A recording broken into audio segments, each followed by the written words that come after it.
visualiser qu'est-ce qu'on vit. Ce matin, le sujet que j'ai à cœur pour nous tous, le sujet, c'est j'ai pas de PowerPoint parce que j'avais plein de misère avec mon ordinateur, avec l'imprimante, mais j'ai pas de misère avec mon cerveau, faut qu'on va y aller avec ça ce matin. Fait que, quelle est ta destinée? C'est le sujet que j'ai ce matin pour vous et pour nous tous. Et on va parler de David face à Goliath. C'est dans 1 Samuel 17, versets 37 à 39. Puis David ajouta au verset 37, « L'Éternel qui m'a délivré de la griffe du lion et de l'ours me délivrera aussi de ce Philistin. » Finalement, Saül dit à David, « Vas-y donc et que l'Éternel soit avec toi. » Puis il lui fit revêtir sa propre armure et lui fit mettre un casque de bronze et endosser sa cuirasse.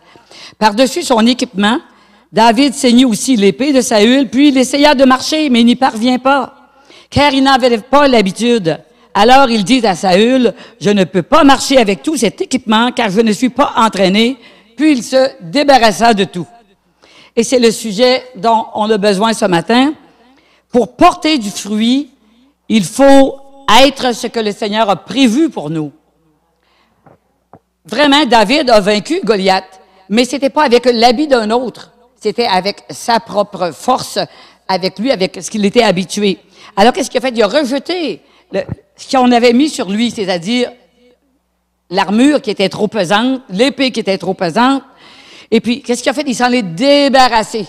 Ce matin, mon but, quand on aura terminé, c'est qu'on se débarrasse de ce qui n'est pas à nous. C'était vraiment ça, parce qu'on a une destinée que Dieu veut nous donner. Certains d'entre nous, vous savez, on est ce que nos parents voulaient qu'on soit. OK?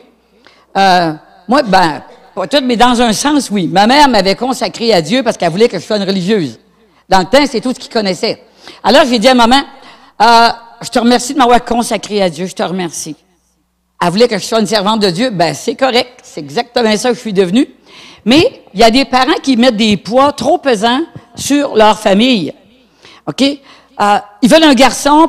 Dans le temps, c'était ça, les garçons portent, les bébés portent le nom du père, donc pour perpétuer le nom de la famille.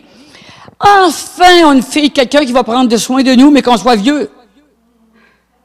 Un poids, surtout en commençant. Ils veulent que tu fasses des études universitaires. Et peut-être que pour toi, c'est difficile. Ils veulent que tu sois un choriste, un musicien pour la louange. Savez-vous ce que Luc Dumont disait concernant ça? Et c'est pas parce qu'on aime chanter, qu'on est bon chanteur et bon musicien que Dieu t'appelle dans ce ministère. Et là, je vise pas personne, nos musiciens de ce matin. Écoutez, ils sont dans leur ministère, on le sait. Mais c'est pour dire que c'est pas parce que toi, tu as envie de faire ça, que ça veut dire que c'est ce que Dieu t'appelle à faire. Les parents, des fois, ils veulent un associé dans l'affaire familiale. Ils veulent que tu prennes la relève de ce qu'ils ont fait. Savez-vous, c'est parce qu'on veut tous que nos parents, notre entourage, ils soient fiers de nous. On est comme ça. On embarque souvent dans le jeu parce qu'on désire réussir notre vie. Hein? Levez la main ce matin, quelqu'un qui dit « moi, ma vie, comment je ne la réussirai pas, ça ne me dérangera pas. » On vise quelque chose d'excellent. Quand on est jeune, surtout quand on se marie, il me semble que tout, on idéalise ça, puis ça va se passer comme ça. Puis là, on s'est parlé, puis on est d'accord. Savez-vous, on est toujours d'accord sur les grands points. C'est les petits points qui accrochent. Fait que ce côté-là, tu sais, on a besoin de la grâce de Dieu. OK? Je vois Nicole puis Guy, que ça fait 50 ans et plus, qui sont ensemble. Ils ont dû vérifier puis ajuster des petits points. Mais moi, je le sais que chez eux, les pamplemousses, c'est Guy qui les tranche. Puis c'est lui qui sort les poubelles. Ils ont un ordre bien précis. Moi, chez nous, le premier qui passait à côté de la poubelle, il la sortait, tu sais. Fait que, mais dans chaque famille, il y a des façons de faire. Pourquoi est-ce qu'on fait ça? Parce qu'on veut être heureux. Parce qu'on veut être à l'aise financièrement aussi. Parce qu'on veut posséder de jolies choses. Parce qu'on veut bien paraître. Parce qu'on veut rester jeune. Puis si on y pense pas, là, toute la société nous encourage à faire ça. On est censé rester jeune. C'est le culte de la jeunesse. Dès que tu as vieilli, tu es rendu, tu es presque prêt là, pour l'euthanasie. OK? Fait que, savez-vous qu'il y a des gens qui pensent que ceux de 50 ans et plus devraient être euthanasiés? Je me suis dit, wow, attends un peu que tu aies 50 ans, tu vas voir si tu vas en avoir envie d'être euthanasié. Mais il y a vraiment une façon d'être aujourd'hui qui veut que l'excellence, le bonheur, le monde, ils sont tous à la recherche du bonheur. Et je vais vous dire que le monde ne le trouve pas tant que ça. Parce qu'ils ne savent pas, c'est que le bonheur est à l'intérieur de nous. Il n'est jamais à l'extérieur. Ah, c'est plaisant. Tu viens de changer d'auto, et là, tu as des belles autos. Et moi, je travaille chez IGA, puis je m'installe dans le bistrot, dans l'entrée, quand c'est mon break. Et puis là, je regarde les autos. Ah, il y a des beaux véhicules là-dedans. Surtout l'été. On est tout de même dans une région touristique, là. Fait que des décapotables, là, de tous les modèles, il y en a. Et généralement, c'est des messieurs d'un certain âge qui ont ça. Et vous devriez voir hein, comment que l'auto est bien cirée, puis qui s'installe pas loin de la porte, de façon à ce que tout le monde les voit. Et pour eux autres, ça, c'est la clé de la réussite. Et là, moi, je ris, parce que mon auto, généralement, si elle n'est pas à la maison, elle est placée loin, parce qu'il y a de la rouille dans le bas. Et ce qui m'amuse, vous savez, il faut voir tout le bon côté des choses. La dame dont je m'occupe à Péribonka, elle voit pas très clair que ça. Puis là, elle a son auto Cadillac 2003, je pense, là, puis pour elle, c'est la plus belle auto au monde, là. Puis là, elle regarde la mienne, puis elle dit « Hey, t'es chanceuse, t'as comme une auto neuve! » Et moi, je ris, là, en me disant « Une chance que tu vois pas à côté proche, parce que il y a des petites bulles de peinture qui relèvent, tu sais. » Mais moi, je suis fier de mon auto parce qu'elle va du point A au point B. Ça fait longtemps qu'il a fallu de payer. Fait que le bonheur, ce n'est pas dans ce qu'on possède. Parce que quand on achète quelque chose, 1 mois plus tard, maximum 2 mois, on s'habitue déjà. Et là, ça serait recommencé. Si ça serait ça serait toujours le bonheur, mais c'est pas ça. En réalité, on ne doit pas laisser personne nous définir. Seul Dieu peut nous définir. Peu importe ce que les gens disent de nous, ce qu'ils pensent de nous, ce qu'ils voient de nous, Dieu connaît le cœur. Il sait exactement ce dont on a besoin. Il sait qui nous sommes. On n'est pas seulement un ouvrier, un commis, un camionneur. C'est drôle, j'ai écrit ça, mais ce matin, tout le monde parlait des camions. Un rentier, un enseignant, c'est pas ce qu'on est seulement. Parce que vous savez qu'un chrétien, ça prend jamais de retraite. Donc, on n'est jamais ce qu'on identifie. Dieu sait que nous sommes ce que nous serons jusqu'à la fin. C'est quoi l'intention de Dieu pour nous? C'est ça la question qu'on doit se poser. Qu'est-ce que Dieu veut de nous? Okay? Et là, c'est une question très personnelle. C'est pas une question d'ensemble. Dieu veut quoi de moi? Qu'est-ce que Dieu... des fois, on l'a découvert. Des fois, on l'a pas encore découvert. Mais on est à la recherche. Et ce matin, tout nous encourageait à rechercher Dieu profondément. Qu'est-ce que Dieu veut vraiment de moi? C'est quoi mes talents? Si on veut porter du fruit, il faut faire ce qui nous ressemble. Soyons nous-mêmes. On ne peut pas être quelqu'un d'autre. Copier quelqu'un, ça ne marche pas. Ça fait faux. Puis tu n'es pas heureux. Puis tu dois travailler tout le temps pour une image qui n'est pas la tienne. Alors, c'est pour ça que c'est important d'être soi-même. Pour ça, il faut accepter qu'on n'est pas parfait, puis qu'on est en train de changer, puis on va changer jusqu'à la fin. Puis c'est correct comme ça. Puis les transformations, si Dieu les faisait dans un coup, moi je dis on serait mort. Il y a tellement de choses à changer. Et au moment où je pense que j'ai atteint un certain niveau de, je dirais pas de perfection, mais de transformation, là Dieu il me met dans une autre circonstance où je découvre encore que j'ai besoin de transformation. Puis que là, j'ai des pensées qui sont pas toujours les pensées de Dieu. Que moi, tout, des fois, je chiale après le patron. Que moi, tout, j'ai toutes sortes de circonstances. Et puis, là, je me dis, merci. Il y a des choses, ça dit que, c'est la patience produit la persévérance. Et tout ça nous emmène, justement, à la perfection. Depuis que je suis jeune, la patience, j'ai pas le choix. Mon père, je comprends pas ça, de quelle famille on tient, il aimait ça parler. Mais il était agriculteur. Alors, sur le perron d'église, le dimanche, on faisait partie de ceux qui attendaient. On attendait. Il n'était pas question de chialer après le parent pour dire « Ah là, je veux m'en aller. » Il aurait dit « Gars, va t'asseoir dans l'auto, puis attends. » OK? Fait qu'on a appris à être patient, à attendre. Puis, attendre, puis finalement, c'est ça qui nous rend patients. Mes enfants ont été hospitalisés. J'ai passé des journées entières à l'hôpital. Combien de fois? Et à force d'attendre, bon, tu deviens patient. Et tu t'énerves pas. Parce que faut être patient. Et là, maintenant, je suis patiente avec mes clients. Ah, il y a des clients qui ne sont pas drôles tout le temps. Et c'est rare que je perds patience. Il y en a quelques-uns que je me retiens, mais que c'est plus dur. Okay? Mais là, je réalise que un fruit merveilleux, la patience. Vous savez, les fruits de l'esprit, l'amour. Quand tu connais le Seigneur, c'est la première chose qui vient dans ta vie, l'amour. La joie, je ne comprends pas d'où elle vient, mais elle est merveilleuse. Elle a juste fait exploser la mienne. La paix. Y a-t-il quelque chose de plus merveilleux que la paix dans une vie?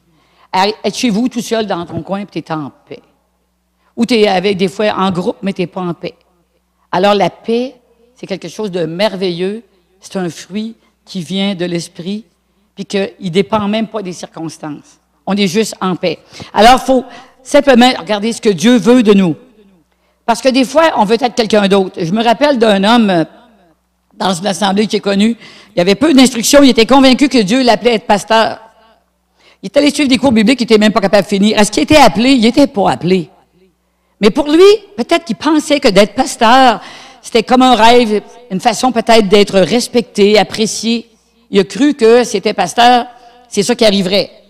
Nous autres, on peut vous le dire, si vous voulez des combats, si vous voulez toutes sortes d'affronts de tous les modèles, soyez pasteur, vous allez voir que c'est pas la place, comment dire, la plus reposante qui existe. Mais c'est un merveilleux choix quand c'est à ça que Dieu t'appelle. C'est pour ça qu'il faut faire ce dont on est appelé. Dieu prend ce qu'on a, puis le fait fructifier. C'est pour ça qu'il faut être nous-mêmes. Vous savez, le matin, moi, je me lève parce que j'ai un but à atteindre. Souvent parce que le cadran sonne aussi. Mais j'ai un but à atteindre. Rechercher les perdus. Ça, c'est dans ma tête tout le temps. Les guérir. Parler de Dieu. Faire connaître Dieu. Ça, autrement dit, peu importe ce que je fais, que je fasse rien, que j'aille à l'épicerie, que j'aille travailler, que je vois ma madame, que je vois ses enfants, mon but, c'est tout le temps regarder, y a-t-il quelqu'un à aider? Et quand j'ai emmené ma madame, vous dites l'autre semaine que j'ai raconté que j'étais allé à Robertval avec elle, visiter sa sœur qui a 93 ans, j'ai eu l'occasion de prier pour la madame, puis elle a été guérie.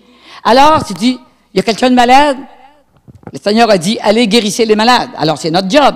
Alors, ça devrait être notre emploi. Et c'est le fun de penser comme ça. De penser tout le temps en fonction de Dieu, mais en faisant ce qu'on doit faire. Donc, on a toutes sortes d'occasions. C'est pour ça qu'on n'est pas tous placés au même endroit. Okay? On est tous différents. Puis, croyez-moi, je le répète encore, parce que on a des jeunes ici, mais on a quelques rentiers. Et les rentiers, ça ne veut pas dire qu'on est rentier du Seigneur, là. C'est loin d'être fini là-dedans. Et j'espère que jusqu'à ma mort, je vais penser comme ça tout le temps. OK?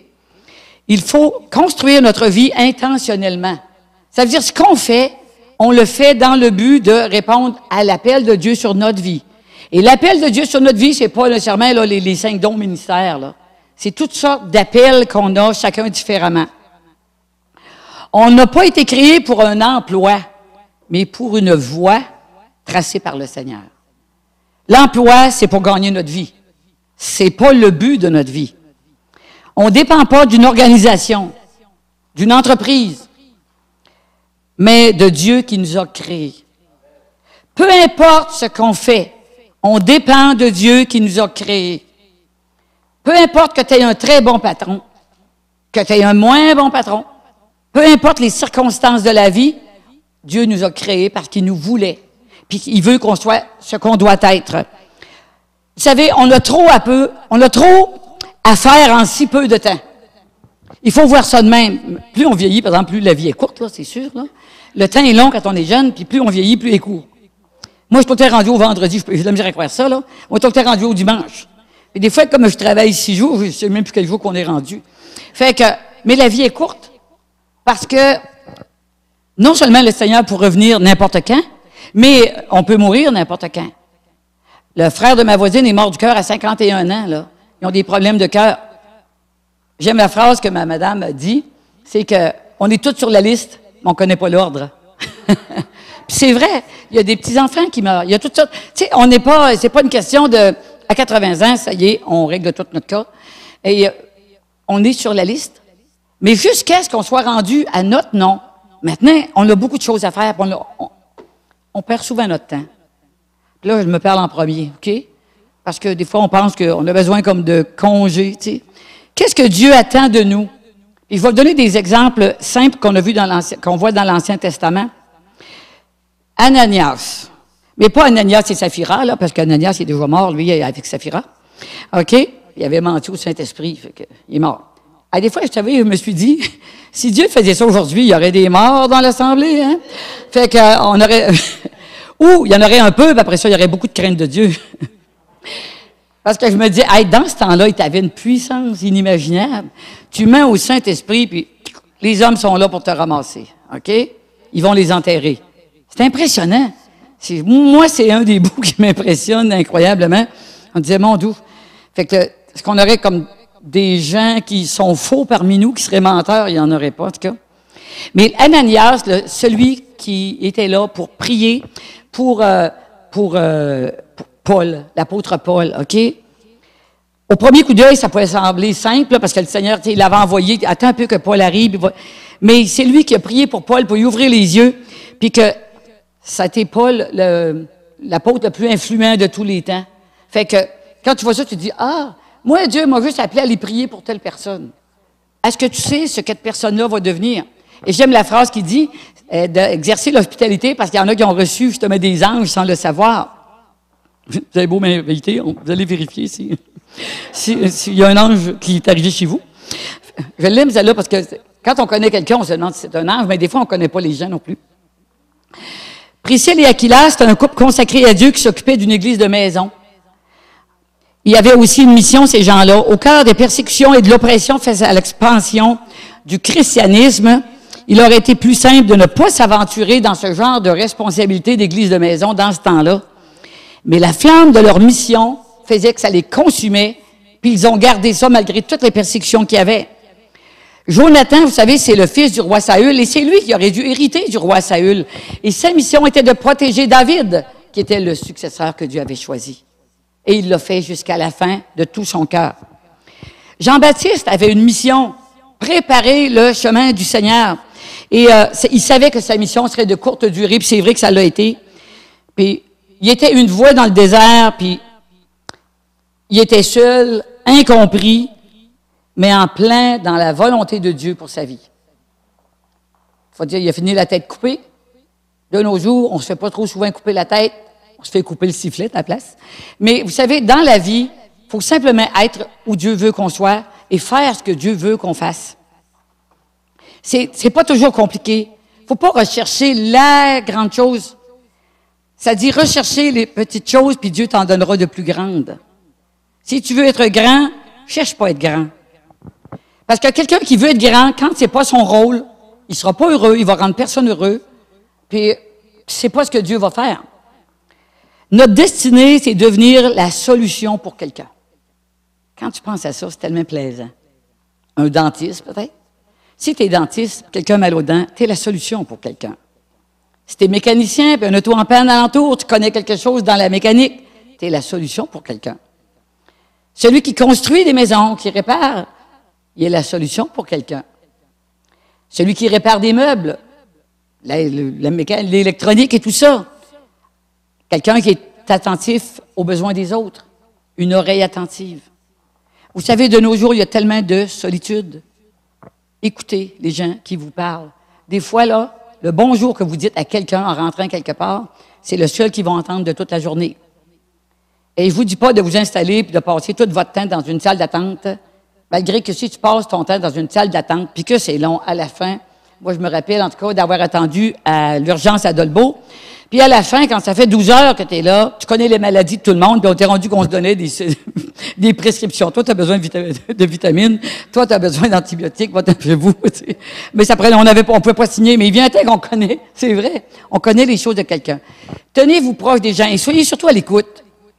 Souvent, des fois, c'est ça que Dieu demande de nous. Mais moi, je pense que Dieu demande ça de tout le monde. Vous savez, la semaine passée, j'ai été beaucoup impressionné par notre missionnaire Peter Oram et son épouse.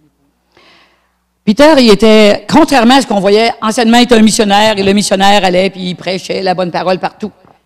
Et ce que j'aime, ce qu'il dit, lui, il a mis ses dons au service des gens d'Haïti. Il connaît l'informatique, c'est un bon organisateur, il sait travailler de ses mains comme de sa tête. Dieu se sert de tout ce qu'il a. Et il va toucher les gens, parce qu'il va former d'autres gens. Et c'est ça que Dieu veut. Et c'est pas un modèle, que ce qu'on avait vu des modèles de missionnaires avant. Il est là pour un temps, peut-être. On ne sait pas combien de temps, lui-même ne le sait pas. Mais il n'y a pas de modèle qu'on doit copier pour être ce qu'on doit être. Et c'est la pire affaire qu'il faut faire, copier quelqu'un. Et faut juste être à la bonne place. Faire ce qu'on a à faire. Il y a des périodes de ma vie, surtout dernièrement, en me disant que je vois que tu traînais à l'épicerie indéfiniment. J'avais d'autres choses que je voulais faire que ça de ma peau. Fait que, mais je le fais du mieux que je peux. Que j'ai une influence sur les gens. Et que j'ai une influence sur ceux qui m'entourent. J'ai une influence sur tous les jeunes de l'épicerie. Une jeune à m'arrive hier en me disant, mon Dieu, Carmen, j'avais pris une semaine de vacances, en tout cas.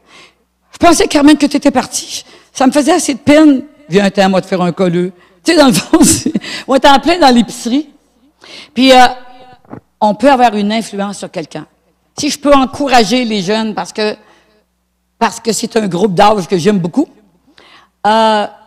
Puis pourtant, j'aime ma madame qui est âgée. Puis j'aime les petits parce que j'en ai un tas de petits chez nous. Mais j'ai un cœur encore plus pour les jeunes gens, les adolescents, les jeunes gens.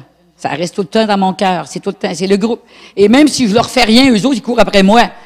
Dans le fond, je fais juste me demander, toi, après l'école, est-ce que tu vas faire un métier? Est-ce que tu veux... Je fais juste m'intéresser à eux.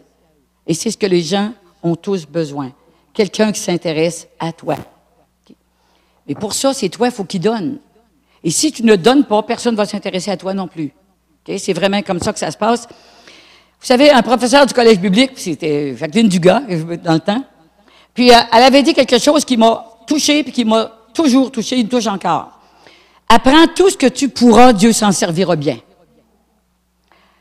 Une langue étrangère, la couture, la peinture, la mécanique, la géographie, l'art de s'exprimer en public. Apprends tout ce que tu peux. Dieu va s'en servir. Et c'est surprenant parce que des fois, on croit que c'est juste certaines personnes qui vont être utiles. Dieu a besoin de ce que nous avons et de ce que nous sommes, surtout. Vous savez, c'est pas parce qu'on est le 15e d'une famille de 14 enfants que Dieu ne nous désirait pas. Bon, en tout cas, j'espère que vous avez compris ma farce, là. Fait que, être 15e sur 14, c'est parce que t'es le dernier de la gang.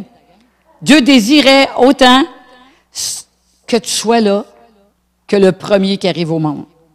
Et même si c'était un accident, supposément, on n'est jamais un accident pour Dieu. Dieu nous a toujours désirés. Peu importe comment nos parents se sont comportés. Moi, je vais compter parce que je suis la troisième en 3 ans de ma mère. Je suis sûr que j'étais désiré, moi. Regarde, c'est pas grave, hein? Je suis encore là. Ils m'ont aimé. Et 3 en 3 ans, là, elle devait pas être si contente quand elle a su qu'elle était encore enceinte. T'sais. Mais là, moi, je ris de ça. Je trouve ça drôle parce que je me dis, c'est la joke que je dis à ma mère. Ah, t'es vraiment un enfant désiré, moi. Fait que, ben, mais pareil, c'est pas pareil. Vous savez, le but du diable, c'est de gâcher l'intention de Dieu à notre égard. Il veut que nous rations ce qu'il a prévu pour nous. Ce que Dieu a prévu que nous soyons, surtout. OK? De là viennent les attaques dans ce que nous faisons. Et il faut être prêt à attaquer, il faut être prêt à recevoir. Et ce que Alain disait tout à l'heure, c'est que oui, le diable est là, mais Dieu est déjà là. Et on a la protection de Dieu.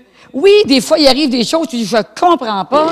Des fois, je prie pour mon auto parce qu'elle n'est pas si jeune, puis je n'ai pas les moyens de la remplacer tout de suite. Bon, elle brise pareil. Ça battra jamais la fois où vous m'appelez dans une réunion du comité, et puis qu'à 5 heures de Marie, hein, le soir, en hiver, mes essuie-glaces me lâchent. Le moteur, là, on ne parle pas d'un essuie-glace. Tu suis à noirceur, les lumières rouges sont en avant de toi, avec de la pluie, c'est vrai, j'ai oublié de vous le dire. Ah, il pleuvait en plus. Seigneur, franchement, en tout cas, tu dis, fais que j'arrive en bon état. Puis là, je suis arrivé en bon état dans la cour de l'Assemblée. Et là, il s'était tellement mouillé à terre, c'était tellement glacé, que je tombe à terre en sortant de l'auto, je perds mes lunettes, il fait bien noir, je suis même pas capable de me relever, je rampe à terre, je rentre. Et là, j'ai réussi, en appelant le pasteur, de découvrir que c'était pas la bonne soirée. J'étais une semaine d'avance. Ça allait bien, mon affaire. Puis le pasteur, quand il est venu m'aider, savez-vous quoi? Il s'est garé, mais comme juste à côté de moi, il a éclairé mes lunettes, il aurait pu passer dessus.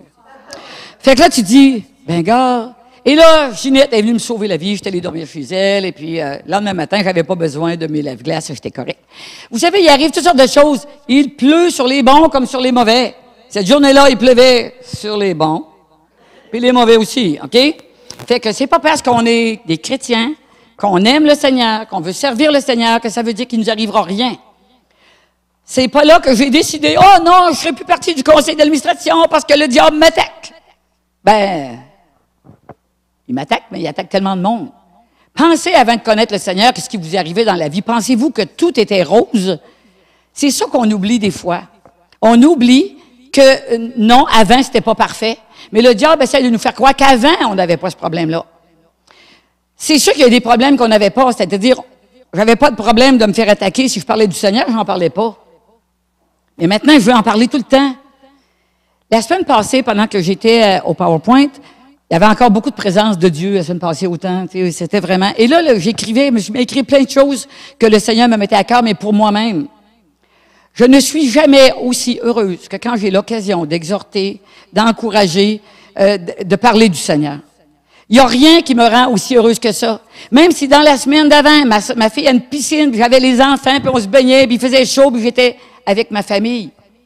Oui, c'est le bonheur, mais rien ne ressemblait à ça.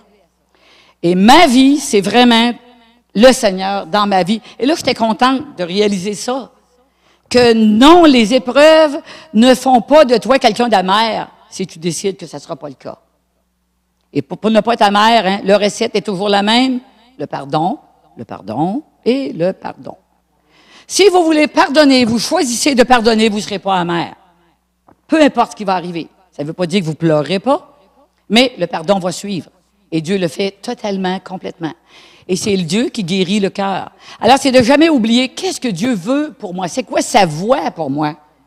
Sa voix pour moi, moi, je sais que je suis dans la voix du Seigneur. Okay? Et moi, il y a des choses que je pensais qui arriveraient parce que j'ai des prophéties sur ma vie. Il y a 10 ans, il y a 15 ans, ils ne sont pas encore arrivés. Et ça veut dire que je vais vivre vieille parce que j'ai tellement de choses à faire. Fait que c'est pour ça que je m'entretiens. On n'a pas de chance à prendre là-dessus. Fait que, faut pas embarquer dans le jeu du diable dans nos circonstances. Il faut garder les yeux rivés sur l'œuvre de Dieu qui accomplit dans notre vie, puis sur ce qu'on a à offrir. Qu'est-ce que tu as? Il y a une foule. 2 pains, 5 poissons, 5 poissons, 2 pains. Qu'est-ce que tu as à offrir? Tu dis, j'ai rien. Oui, tu as quelque chose à offrir. Et maintenant, si tu ne le sais pas encore, tu n'es pas sûr, prends le temps de t'asseoir, de demander au Seigneur, qu'est-ce que j'ai à donner? Vous savez, ce matin, on dit que tout arrivait. Hein? Il faut se rappeler que les miracles arrivent parce qu'il y a des problèmes. Si on n'a pas de problème, on n'a pas besoin de miracles. Quand tout va bien, on pense moins à Dieu. Mais quand ça va moins bien, c'est là que tu dis, ça prend le Dieu des miracles, certain. Et c'est dans la faiblesse, notre faiblesse, que s'accomplit la force de Dieu. Et si on n'a pas de faiblesse, qu'on se sent fort, puis qu'on sent que tout arrive dans notre vie, bien, on n'a pas vraiment besoin de Dieu. Et c'est pour ça que souvent, ceux qui ne connaissent pas le Seigneur, ils sont portés à croire que s'ils réussissent, c'est parce qu'ils savent gérer l'argent, c'est parce qu'ils sont capables, parce qu'ils sont intelligents, parce qu'ils ont fait des bonnes affaires dans la vie. Mais je vais vous dire, si Dieu n'avait pas permis que tu aies ces choses-là dans ta vie, tu ne réussirais pas plus. Une chose, l'avantage, c'est quand tu n'as pas beaucoup d'argent. Savez-vous, l'avantage, c'est que tu n'as pas peur de le perdre. Tu n'as pas peur d'avoir fait un mauvais placement, parce que tu n'en as pas de placement. T'sais? Mon placement est dans l'œuvre de Dieu. Dieu a dit qu'il pourvoirait tous mes besoins. Et j'ai souvent prié pour ça. Mais dernièrement, je pense que vous l'avez partagé, mais le Seigneur m'a dit, ne prie pas pour tes finances, je m'en occupe déjà. Prie pour la puissance quand tu pries. Wow! Fait que là, s'il arrive des choses qui coûtent plus cher que prévu, mais je prie pas pour ça. Dieu a dit qu'il s'en occupe déjà. Alors pourquoi je radoterais la même affaire? C'est comme si je n'avais pas la foi que Dieu s'occuperait de moi. Quand Dieu te l'a dit, Dieu te l'a dit. Et ça reste dit. OK? Ce que je voulais ce matin vous partager, OK? Je vais vous encourager à prendre du temps à l'écart pour chercher la face de Dieu et découvrir notre propre mission pour ensuite consacrer toute notre énergie à ça, pour l'accomplir. Puis ça rentre dans ce que je viens de vous dire, on ne connaîtra jamais autant de joie que lorsqu'on aura le sentiment au profond de nous-mêmes d'être en train de vivre notre destinée. De vivre ce pourquoi Dieu nous a placés sur la terre. Notre mission personnelle venait d'un mandat divin. Nous ne sommes pas un accident. Dieu nous a donné des dons pour qu'on les mette au service de tout le monde. La pire affaire, c'est de juste attendre que Dieu nous donne. On a quelque chose à donner. Il faut donner ce qu'on a, même si on pense que c'est peu. Parce que souvent, c'est peut-être beaucoup pour quelqu'un, ce qu'on vient de donner. Il faut aligner notre vie sur les intentions de Dieu à notre égard. Puis ça, il faut que ça rentre ce matin, il faut le répéter. Il y a une image qui me venait, un éventail. Puis si j'avais mis une photo, j'aurais mis juste ça ce matin. Notre vie, quand on accepte le Seigneur, on est la queue de l'éventail. C'est le début. Et tout le reste, toute la mission, tout ce qu'on doit accomplir, c'est comme à l'infini. C'est comme si l'éventail serait infini. Accepter le Seigneur, moi, je l'ai accepté pour aller au ciel. Bon, comme maintenant, je le sais, j'y vais. OK? Maintenant, pensez-vous que c'est fini? Mais moi, je pensais que c'était assez. Maintenant, je le sais que Dieu avait plein d'autres plans. Et si j'ai dit oui, c'est parce que je l'aimais trop pour dire non. C'est ça la différence. Il faut en venir qu'à aimer assez Dieu pour dire oui à ce qu'il nous demande. Parce que tu ne veux pas y faire de la peine. Parce que tu veux faire ce qu'il veut. Parce que c'est ça, son plan. Mais moi, dans ma tête, là, c'était pas si compliqué que ça. C'était pas Dieu un plan pour moi dans ma vie. Je t'appelais à de grandes choses. Moi, tout ce que je voulais faire, c'est ce que ta main trouve à faire, fais-le. Alors, je vous dis, hein, mon premier ministère, faire le ménage dans l'Assemblée, ben vous savez comment j'aime faire le ménage. Alors, c'était sûrement pas ce que je voulais faire. Mais Dieu ne m'a pas demandé à faire le ménage toute ma vie. J'ai obéi là, parce que j'ai vu un besoin là. On mettait notre bourse à terre, puis quand on la relevait, elle était blanche de poussière, de plérélard décomposé. Fait que, en mettant un peu de cire là-dessus, ça paraissait plus. Fait que, vous savez, ce qu'on doit trouver à faire, c'est quelque chose de simple souvent. Quand on accepte le Seigneur, puis même en grandissant, on ne cherche pas un plan. Tu sais, un plan, tu sais, Dieu, c'est quoi le plan pour moi? Et là, étape A, petit B, grand B, on continue. C'est bien plus simple que ça. C'est jour après jour. Puis plus tu développes ton amour pour le Seigneur, finalement, comme dans la louange à travers ce matin, la présence de Dieu est tellement grande, tu veux juste rester là. Tu veux rester dans sa présence, tu veux que ça se reproduise. C'était merveilleux la semaine passée, puis c'est encore merveilleux cette semaine, puis l'avoir manqué, ça aurait été dommage. Se le faire compter, c'est pas pareil. Être dedans, c'est vraiment ça. Et quand tu es dedans, tu sors de là, deux pareils qui sortent côte à côte, puis disent, comme les disciples d'Emmaüs, ton cœur ne brûlait-il pas au-dedans de toi? Wow! Puis là, tu dis, puis c'est pour ça que j'encourage tout le monde à dire, si vous voulez connaître quelqu'un, il faut toujours que tu connaisses un chrétien. Comment partager ça avec quelqu'un qui ne vit pas ce que tu vis? C'est épouvantable. C'est la moitié de ta vie qui vient de partir, et peut-être plus. Ou le fait de ne pas pouvoir partager. C'est pour ça que se tenir entre enfants de Dieu, c'est si merveilleux. Toi, matin, tu ressenti la présence de Dieu? Oh oui, je l'ai ressenti. Et là, on se partage ça et on continue à vivre ça à la maison, puis on continue toute la semaine. Comme disait Charlotte, justement. On continue. On n'est pas sauvé uniquement pour aller au ciel, il faut accomplir notre mission avant. Mais si tu l'acceptes à 99 ans, tu es correct, tu peux aller au ciel, direct là. Il n'y a pas de problème, à moins que tu vives jusqu'à 110 ans. L'éventail dont je vous parlais, rappelez-vous que notre vie est comme un éventail. On a tellement à donner. Tu n'as rien que le début ici, là. Puis peut-être que vous avez un petit bout d'éventail de fait. Mais moi, dans mon cœur, là, c'est tellement grand, mais je ne sais même pas c'est quoi que ça veut dire être grand. Je sais juste que je veux plus que ça. J'ai soif de plus que ça. J'ai soif que mon passage sur terre soit marquant. Il va être marquant, probablement pas dans les livres, là, mais dans les vies de des personnes. C'est ça que je veux qu'il reste dans les personnes. Est-ce que ma vie va marquer quelqu'un? Dans le bon sens. Ce professeur au collège biblique, Jacqueline Dugas, moi, elle m'a marqué. Pourquoi? Parce qu'elle avait une joie quand elle enseignait. Une joie qu'on ne voyait pas toujours dans les chrétiens, qui était bien spirituelle et très plate. OK? Parce que la spiritualité ne se juge pas à, c'est ça, un auréole avec deux ailes, puis t'attends la mort. Il faut que ça se partage, il faut que ça se voit. Les gens vont être avec vous parce qu'ils vont ressentir ce que vous avez. Et là, les gens, ils veulent avoir ce que vous avez, mais ils savent pas ce qu'ils veulent avoir dans le fond, parce que surtout ceux qui connaissent pas le Seigneur. Alors, ils savent juste que c'est le fun d'être avec toi. C'est plaisant. Tu vas te dégager. Et ça fait partie de l'éventail. On va travailler pour qu'il y ait de plus du Seigneur dans notre vie. Plus du Seigneur dans notre vie. Et ça, là, vous faites rien de spécial. Vous êtes juste content d'être dans la présence de Dieu. Et ça va se remplir toute seule. Et vous savez, il y a des combats que j'ai menés toute seule en travaillant très fort pour que ça aille bien. Et à un moment donné, j'ai juste dit au Seigneur, là, tu vas m'aider parce que moi, je ne sais plus quoi faire. Curieusement, tout a changé. Puis je suis comme, en tout cas, moi, j'ai l'impression d'être comme d'habitude, mais ça ne doit pas être vrai, là. OK?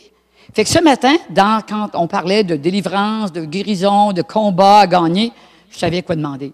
Il y a quelque chose avec lequel je me bats tout le temps. Le sucré. J'aime ça, moi, le sucrage, c'est bon, les bonbons. Le chocolat, c'est bon. Mais c'est bon, mais moi, c'est beaucoup bon. Alors, c'est un vrai combat pour moi. Pas manger de gras, c'est pas un problème. Pas ouvrir la TV, c'est pas un problème. Mais ça, c'est un problème pour moi. Puis là, je vous l'avoue, là. Parce qu'en temps d'ordinaire, on va dire, oh, c'est bon le chocolat, hein, mais c'est correct. T'sais. Mais dans mon cas, ça dépasse un peu le correct, là. J'aime bien ça, moi. Surtout le soir, tu sais. Tu t'en vas lire ta Bible avec des bonbons. T'sais. Fait que là, je dis, Seigneur, pourquoi je me battrais encore avec ça, là? Pourquoi tu ne me délivres pas du sucrage? Vous savez, le mal, c'est pas les gâteaux, les chocolats, c'est moi. c'est moi qui ai le problème avec ça. C'est pas vous. Fait qu'une autre personne, c'est d'autres choses. Pourquoi se battre avec ça? Parce que l'Esprit de Dieu, il va nous transformer. Puis c'est là que ça devient reposant, qu'on dit, reposez-vous dans le Seigneur. Tu sais, prendre du repos dans le Seigneur. L'Épître aux Hébreux nous parle toujours du repos dans le Seigneur. Mais c'est quoi le repos dans le Seigneur? C'est d'être dans la voie qu'il a prévue qu'on a. Et la pire affaire, c'est de se battre contre nous-mêmes. Se battre contre nous-mêmes, c'est culpabilisant, c'est décevant, puis surtout quand on ne gagne pas, là, tu sais. Mais tant que l'Esprit de Dieu n'agit pas vraiment, c'est décevant, tout le temps. Et ça ne marche pas comme on voudrait. Tu gagnes un peu, tu repères. Tu gagnes un peu, tu repères. Moi, je ne veux pas gagner un peu puis reperdre. Je veux gagner et le gagner tout le temps. Ça va être réglé. Après ça, Dieu réglera d'autres affaires. Parce que, curieusement, pendant que je pensais que j'avais atteint un certain niveau de... pas de sainteté, en tout cas, mais, il me met dans une autre circonstance où je découvre que... ben, il en reste des bébites là-dessus. C'est bête, Anna. Coudon, je dis, Dieu, il va-tu en avoir infiniment? Ben, moi, je pense que oui, peut-être jusqu'à notre mort. Il nous met dans des circonstances pour révéler les imperfections qu'on a. Puis, il faut faire encore une déclaration ce matin. Eh bien, je ne suis pas parfaite. Encore. Et coudon, c'est donc tannant. J'aimerais ça, tu sais, que tu réponds toujours la bonne affaire à chaque question. Tu as la bonne attitude dans toutes les circonstances. Hein? Tu fais tout le temps la bonne chose. Tu respectes toujours la limite de vitesse. Hein? Tu n'as pas de mauvaise pensée envers des personnes. Tu ne juges jamais. Du coup, tu t'aperçois que, ouais, à tout bout de champ, ça t'arrive, toi, tout. Puis c'est donc bien plate. Parce que tu voudrais être meilleur que ça. D'être rendu plus loin que ça. C'est comme si on l'était, puis des fois on régressait, mais on ne régresse pas. Dieu va une couche plus heureux. Il va chercher plus loin. C'est à nous de se laisser faire. Ça marche. Alors, pour rayonner pour Dieu, il faut être nous-mêmes pour simplement répondre oui à ce qu'il nous demande. Et j'avais vu quelque part, on avait eu une réunion à Dolbeau, et puis il y avait la présence de Dieu, c'était fort, puis tout le monde avait été touché dans une conférence, sauf une personne. Là, je me disais, je ne peux pas croire que cette personne-là n'a rien reçu. Bien, le premier soir, le Seigneur a voulu toucher quelque chose dans sa vie, puis elle a dit, non, jamais. Elle n'a rien reçu d'autre, de ce qu'elle désirait même, qui était peut-être important, parce qu'elle a dit non à la première affaire. Fait que, pensez des fois que si le Seigneur vous demande quelque chose, donne-moi ça. Dis oui. Louise, tu m'as béni en voulant pas être délivrée de la cigarette. Tu comprends-tu, là? C'est bénissant, c'est encourageant pour le monde normal. Okay? Ou des fois, tu veux te délivrer de différentes choses, mais des fois, tu es attaché. Tu es lié, puis tu as envie de rester lié un peu parce que tu dis, c'est pas si grave que ça. C'est bénissant de voir que Dieu passe par-dessus ça quand même. Puis qu'il veut nous emmener là où il veut nous emmener. J'écoutais ce témoignage-là, puis je me disais, ah, t'es loin d'être rendu ce que tu veux être, Louise. Tu t'en vas loin, c'est sûr. Ça t'est extrêmement bénissant. Et de réaliser que même si on ne réussit pas du premier coup, c'est pas parce que Dieu nous a abandonnés puis qu'il a fait un trait sur notre vie. Fait que juste en finissant, ce que je voudrais juste que vous fermez vos yeux. Dieu, c'est pas un emploi qu'il nous donne, il y a une voie à suivre, puis c'est ça qu'on veut. Simplement, si vous êtes touché par une de ces choses, de simplement vous lever à votre place, et puis c'est devant Dieu, moi je garde les yeux fermés aussi. Quelqu'un aimerait transformer sa faiblesse en force. Dieu, il sait que vous êtes faible à tel endroit, vous aimeriez avoir la force dans ce domaine-là. Si ça vous touche, levez-vous devant Dieu. Ou si vous avez une armure qui n'est pas la tienne, c'est pas faite pour toi, puis tu voudrais la donner au Seigneur. Aujourd'hui, on va appeler ça une image. On n'est pas fait, des chrétiens, pour vivre avec une image de ce qu'on voudrait que les autres pensent de nous. Nous sommes ce que nous sommes, ce que Dieu veut qu'on soit. Et c'est là qu'on va porter du fruit. On va porter du fruit parce qu'on va être ce que Dieu veut qu'on soit. Et on va le laisser travailler dans notre vie. C'est quoi notre destinée ce matin? Alors je prie, Seigneur, qu'on rentre dans notre destinée avec confiance, en sachant que tu comprends nos faiblesses, mais on veut la force pour les vaincre. En comprenant que des fois, on a eu des fardeaux sur notre vie qui ne sont pas les nôtres, puis qu'on va s'en débarrasser ce matin. On jette une armure qui n'est pas la nôtre. On n'a plus besoin de se protéger contre les gens. Parce que Dieu, tu es avec nous et tu nous protèges. Être soi-même, c'est la clé du bonheur. Par la grâce de Dieu, que tous ces besoins soient soumis à toi, Seigneur. On les présente à ton trône et on sait que tu nous as écoutés et que tu vas répondre puis qu'on va voir des témoignages au cours des prochaines semaines. Amen et gloire à Dieu. Soyez bénis. Gloire à Dieu.